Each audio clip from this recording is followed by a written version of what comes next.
आज के वीडियो में हम जानेंगे कि J1 वीज़ा और H1B वीज़ा में से कौन सा वीज़ा सेलेक्ट करना चाहिए फॉर योर एकेडमिक रिसर्च और द पोस्ट डॉक जॉब। तो इसमें हम 5 फैक्टर्स की बात करेंगे जिसके बेस पे आप डिसाइड कर सकते हैं कि कौन सा वीज़ा सेलेक्ट करना चाहिए J1 और H1B वीज़ा। इसमें से पहला फैक्टर है cost to host, second one is the processing time, third one is the switching labs, fourth one is the spouse work eligibility and last one is the green card path. In 5 factors के basis पे आप decide कर सकते हो कि कौन सा visa select करना चाहिए। तो आइए जानते हैं ईच फैक्टर्स के बारे में थोड़ा डिटेल में। So factor number 1 that is the cost to host. अच्छा, थोड़ा-सा हम बता दें J1 वीज़ा और H1B वीज़ा के बारे में। तो इन दोनों वीज़ा पे आप यूएसए में काम कर सकते हो। J1 वीज़ा में थोड़ा-सा रिस्ट्रिक्शन होता है कि जिस जॉब के लिए आप आए हो उस पे ही काम कर सकते हो। H1B visa proper employment visa होता है, तो आप H1B वीज़ा पे किसी भी सेक्टर में काम कर सकते हैं। तो चलिए जानते हैं कौन सा ज़्यादा एक्सपेंसिव होता है। तो अगर हम J1 वीज़ा की बात करें, तो ये लेस एक्सपेंसिव होता है as compare to the H1B visa. और अच्छा, लेस एक्सपेंसिव का मतलब इसमें आपको अपने पॉकेट से कुछ नहीं पे करना, ये यूनिवर्सिटी पे करती है बेसिकली। तो यूनिवर्सिटी के लिए कौन-सा लेस एक्सपेंसिव होता है? तो यूनिवर्सिटी के लिए J1 वीज़ा लेस एक्सपेंसिव होता है as compare to the H1B visa. H1B visa expensive इसलिए होता है क्योंकि इसमें लीगल फाइलिंग करनी होती है और अटॉर्नी की ज़रूरत पड़ती है। ये थोड़ा-सा एक्सपेंसिव होता है। तो इसलिए नॉर्मली यूनिवर्सिटी या इंस्टीट्यूट प्रेफ़र ये करते हैं कि J1 वीज़ा स्पॉन्सर करें as compare to the H1B visa. Second factor processing time, किसमें ज़्यादा टाइम लगता है, किसमें कम टाइम लगता है। तो अगर हम J1 वीज़ा की बात करें तो ये फास्टर होता है, बहुत आसानी से इश्यू हो जाता है। और अगर बहुत जल्दी से आपको काम स्टार्ट करना है तो this one is the best option. H1B visa की बात करें तो ये स्लोअर होता है, normally it takes around 6 month to issue.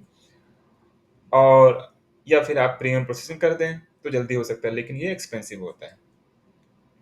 तो J1 वीज़ा फास्टर होता है as compare to the H1B visa. Third factor is the switching labs. अगर आप यूएसए में आ चुके हैं और काम कर रहे हैं और कुछ ऐसी सिचुएशन आती है कि आपको लैब चेंज करनी है, तो उसको मद्देनज़र रखते हुए कौन-सा वीज़ा आपके लिए फ़ायदेमंद होगा। तो J1 वीज़ा में होता है क्या है कि इट्स अ मोर फ्लेक्सिबल, तो ये आसानी से ट्रांसफ़र हो जाता है बिटवीन द यूनिवर्सिटीज़ और द इंस्टीट्यूट। H1B वीज़ा थोड़ा-सा लेस फ्लेक्सिबल होता है क्योंकि इसमें आपको एवरी टाइम नया स्पॉन्सर चाहिए होता है। The J1 visa is more flexible for switching the lab as compared to the H1B visa. So far, if you found this video helpful, please do like, subscribe and hit the bell icon. चलिए बात करते हैं factor number 4 की, that is the spouse work eligibility. तो कौन सा visa सही रहेगा अगर आपका स्पाउस वर्किंग है। तो J1 वीज़ा की बात करें तो इसमें स्पाउस काम कर सकता है। तो इसमें क्या होगा, जो भी स्पाउस होगा वो J2 वीज़ा पे होगा और उसको लेकिन एक ईएडी एप्लीकेशन फाइल करनी होगी, फिर वो काम कर सकता है। H1B वीज़ा में ऐसा नहीं है, स्पाउस कैन नॉट वर्क। तो इसमें क्या होता है कि जो भी स्पाउस है वो H4 वीज़ा पे होता है, वो काम नहीं कर सकता है अनलेस अंटिल जो भी H1B वीज़ा होल्डर है वो ग्रीन कार्ड की एप्लीकेशन फाइल कर चुका हो। जब वो फाइल कर चुका होगा तब आपका जो H4 है वो ईएडी फाइल कर सकता है। जब ईएडी फाइल करेगा तब वो काम कर सकता है। और ये प्रोसेस इटसेल्फ बहुत एक्सपेंसिव होता है। तो नॉर्मली जो भी स्पाउस है वो H1B वीज़ा होल्डर पे या H4 पे वो काम नहीं कर सकता है। तो अगर आपका स्पाउस वर्किंग है तो उसके हिसाब से J1 वीज़ा ज़्यादा सही रहेगा as compare to the H1B visa. Last factor is the green card path. तो अगर आप यूएस में आए हैं, अगर आपको ग्रीन कार्ड अप्लाई करना है इन फ्यूचर या आप करने की सोच रहे हैं, तो उसको माइंड में रखते हुए कौन-सा वीज़ा आपको सिलेक्ट करना चाहिए। तो J1 वीज़ा में क्या होता है कि it's not a dual intent visa. तो इसका मतलब ये होता है कि आप जिस काम के लिए आए हैं बस वही काम कर सकते हैं। तो J1 वीज़ा मा सपोज़ आप कोई जॉब कर रहे हैं तो आप खाली वही जॉब कर सकते हैं। ग्रीन कार्ड एप्लीकेशन बहुत मुश्किल से होता है। हो जाता है लेकिन बहुत मुश्किल होता है। अगर हम H1B वीज़ा की बात करें तो ये डुअल इंटेंट होता है, ठीक है? तो इसमें क्या होता है कि आप जिस जॉब के लिए आए हो, वो जॉब भी कर सकते हो और साथ ही साथ ग्रीन कार्ड एप्लीकेशन भी कर सकते हैं। अच्छा, अब इसमें इम्पोर्टेंट पॉइंट यहाँ पे नोट करना ही ज़रूरी है कि आप ग्रीन कार्ड एप्लीकेशन तो कर सकते हो एच-1बी वीज़ा पे, लेकिन ग्रीन कार्ड के लिए आपकी सीवी अच्छी होनी चाहिए। अच्छी मतलब जो भी रिक्वायरमेंट है वो होनी चाहिए। और अगर आपकी सीवी अच्छी नहीं है, तो फिर आपको कौन-सा वीज़ा सेलेक्ट करना चाहिए, J-1 वीज़ा और H-1B वीज़ा।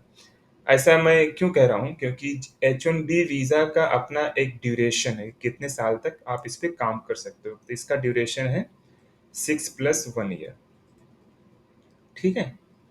और J-1 वीज़ा का है 5 ईयर।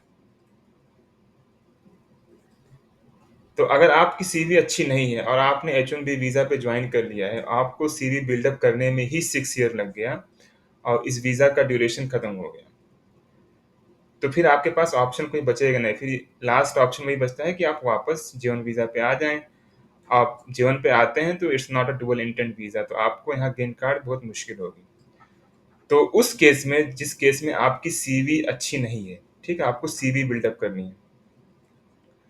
तो अगर आपको सीवी बिल्डअप करनी है तो उसके लिए मेरे हिसाब से J-1 वीज़ा पे आना चाहिए। J-1 वीज़ा पे आप आइए, 2 साल या 3 साल जितना भी आपको यहाँ पे काम करना है, काम करिए J-1 वीज़ा पे। उसके बाद अगर आपको लगता है कि आपकी सीवी ठीक हो गई है, तो आप फिर स्विच कर जाइए H-1B वीज़ा पे और फिर ग्रीन कार्ड की एप्लीकेशन स्टार्ट कर दीजिए।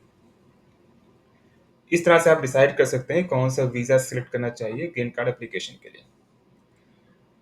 तो इन 5 फैक्टर के बेसिस पे आप डिसाइड कर सकते हैं कौन-सा वीज़ा सेलेक्ट करना चाहिए फॉर द पोस्ट-डॉक रिसर्च और any academic research. Yeah, thank you so much for watching.